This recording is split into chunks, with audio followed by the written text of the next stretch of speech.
झारखंड की राजनीति एक बार फिर से गर्म होती नजर आ रही है। आदिवासियों की जमीन लूटने का आरोप अब लगाया जा रहा है। इसी को लेकर 17 सितंबर को आदिवासी समाज की ओर से डीसी कार्यालय का घेराव किया जाएगा। अब इस पर राजनीतिक प्रतिक्रियाएं भी आने लगी हैं। देखिए रिपोर्ट। झारखंड में जहां कुर्मी आंदोलन को लेकर आदिवासी और कुर्मी समाज आमने सामने नजर आ रहा है, वहीं सीएनटी और एसपीटी एक्ट को लेकर भी अब यहां पर बुलबुला उठता हुआ नजर आ रहा है। दरअसल पूर्व मंत्री देव कुमार धान ने कहा है कि 17 अक्टूबर को जमीन लूट के खिलाफ डीसी ऑफिस का घेराव किया जाएगा। उन्होंने आरोप लगाया है कि आदिवासियों की जमीन लूटी जा रही है, आदिवासियों के साथ अन्याय हो रहा है। देखिए, हम लोग निश्चित रूप से हम लोगों ने जमीन लूट के खिलाफ में 17 अक्टूबर को रांची डीसी का घेराव का हम लोगों ने तय किया है कि जिस तरह की जमीन की लूट हो रही है उसको रोकना बहुत जरूरी है, उसको बचाना बहुत जरूरी है। जहां तक माननीय चंपाई सोरेन की बात है तो आज वो बीजेपी में शामिल हैं, पूर्व मुख्यमंत्री हैं। अच्छी बात है कि जमीन की लड़ाई वो लड़ना चाहते हैं, तो बीजेपी का एसटी मोर्चा है, उस म्यांमार पर चुनाव आपको जमीन का लड़ाई लड़े। हम लोग तो चाहते हैं, स्वागत करेंगे, लेकिन अब वो चाहेंगे कि हम सामाजिक भी हैं, तो वो कैसे हो पाएगा? उनके पीछे तो मोहर बड़ा सा लग गया कि हम बीजेपी में हैं, है ना।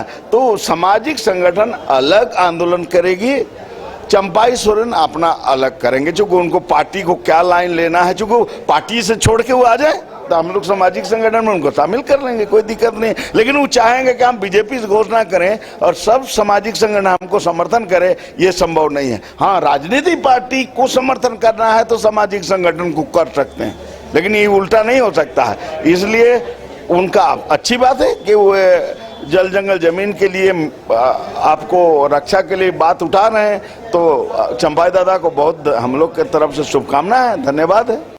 इस मामले पर कांग्रेस के प्रवक्ता सह मीडिया प्रभारी राकेश सिन्हा ने कहा कि अगर ऐसी बात है तो सरकार इसके प्रति गंभीर है।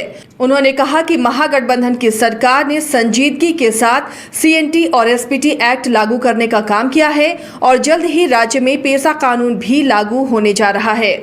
भारतीय जनता पार्टी ने सीएनटी एसपीटी एक्ट में संशोधन का प्रस्ताव तक राजभवन को भेज दिया था, लेकिन महागठबंधन की सरकार पूरी संजीदगी के साथ सीएनटी और एसपीटी एक्ट इस राज्य में लागू करने की दिशा में काम किया है और अब हम पेशा कानून भी बहुत जल्द लागू करने जा रहे हैं।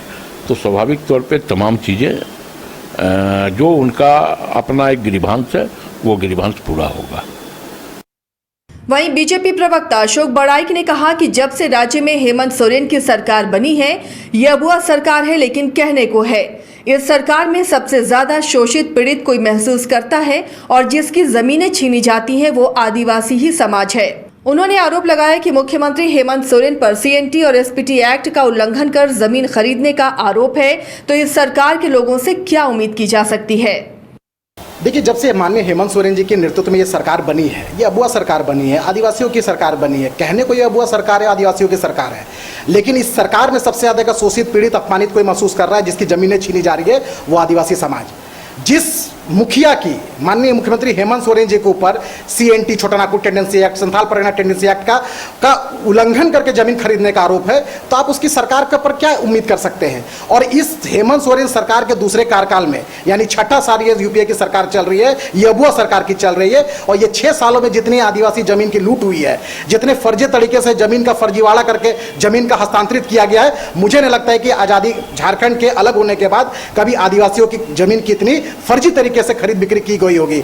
राज्य में सीएनटी एसपीटी एक्ट का उल्लंघन कर आदिवासियों की जमीन छीनी जा रही है, ये आरोप बहुत गंभीर है। अब इसे लेकर राज्य की सियासी सरगर्मी भी तेज हो गई है, लेकिन देखने वाली बात यह होगी कि आदिवासियों की जमीन को लेकर जो परेशानी है वो कब तक दूर होती है और सरकार की इसमें भूमिका क्या रहती है। गोल जहां 27 वर्षों के सफर में 17,000 से भी अधिक छात्रों ने डॉक्टर एवं इंजीनियर बनकर भरे सफलता की ऊंची उड़ान, जहां साधारण छात्र भी असाधारण सफलता प्राप्त कर बना रहे इतिहास।